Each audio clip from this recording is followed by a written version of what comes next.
नमस्कार।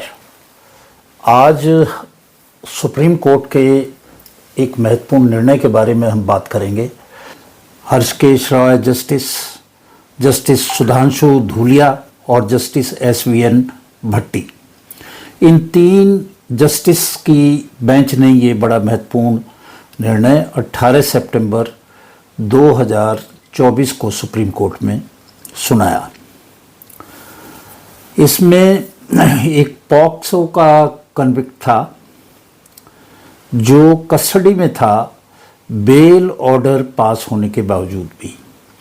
Bail order मई 2024 में पास किए, परंतु वो उसके बावजूद भी कस्टडी में था, वो बेल पे रिहा नहीं हुआ, क्योंकि जो पटिशनर था, जो ये कन्विक्ट, इसके पास लोकल श्योरिटी नहीं थी।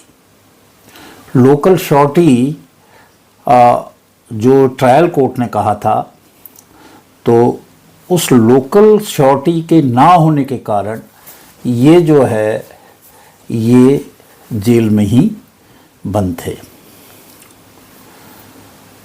अब यहाँ पे जो बेंच है, बेंच ने, सुप्रीम कोर्ट ने कहा कि भाई ये तो आर्टिकल 21 जो है संविधान का, उसकी वायलेशन है।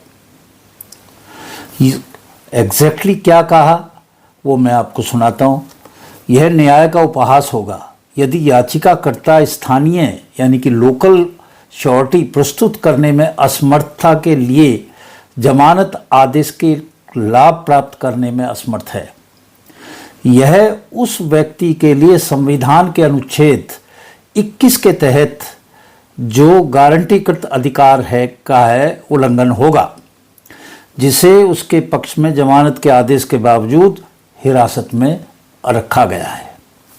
ये बहुत ही महत्वपूर्ण है, क्योंकि न्यायालय ने और कहा कि न्याय प्रणाली को निर्धन दोषियों की दुर्दशा के प्रति संवेदनशील होने की आवश्यकता है, जो वित्तीय अक्षमता के कारण जमानत की शर्तें पूरा नहीं कर पाते, उनके बारे में सोचने की आवश्यकता है, उन्हें छोड़ना चाहिए।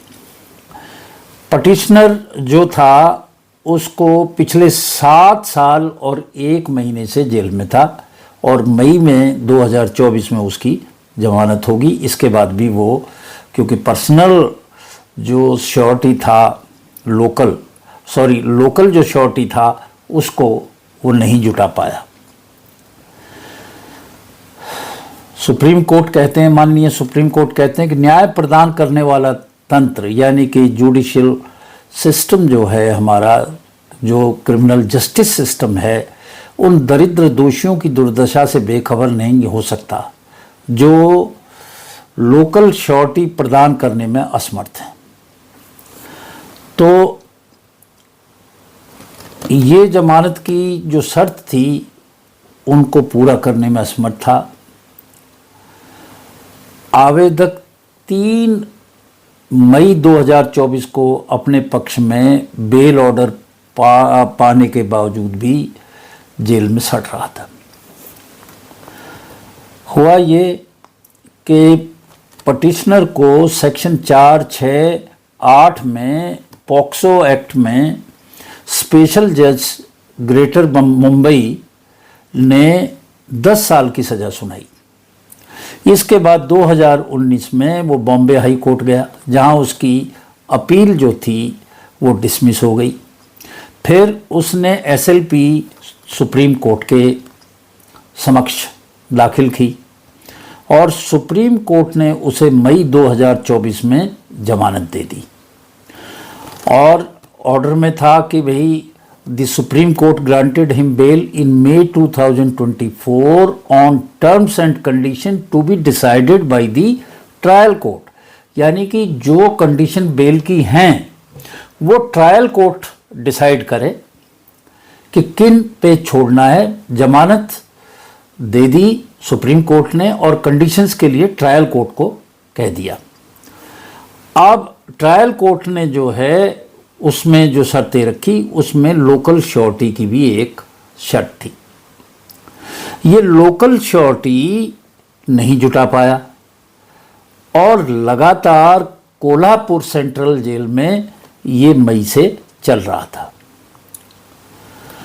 अब जब ये मामला सुप्रीम कोर्ट के सामने आया, उन्होंने कहा भाई ये लोकल श्योरिटी के ऊपर इतने दिनों से इसे बंद है, इसको तो छोड़ देना चाहिए। उन्होंने तुरंत ऑर्डर किया कि इनको छोड़ें और इसकी कंप्लायंस जो सुप्रीम कोर्ट को दे। ये कोर्ट का जो ऑर्डर है ये महत्वपूर्ण इस बात में है कि इस तरह की कंडीशंस पे, इस तरह की श्योरिटीज़ में बहुत सारे लोग बेल मिलने के बाद भी रिलीज़ नहीं हो पाते हैं। तो ये एक अच्छा निर्णय है जिसमें उन्होंने जो लोकल श्योरिटी है उसको नहीं माना और कह दिया कि पर्सनल बॉन्ड भरे और जाए। महत्वपूर्ण निर्णय है, इसमें बहुत सारे ऐसे लोगों को रिलीफ मिलेगी। आज इन्हीं शब्दों के साथ मैं आज का अपना वीडियो समाप्त करता हूँ। आप सभी को मेरा नमस्कार।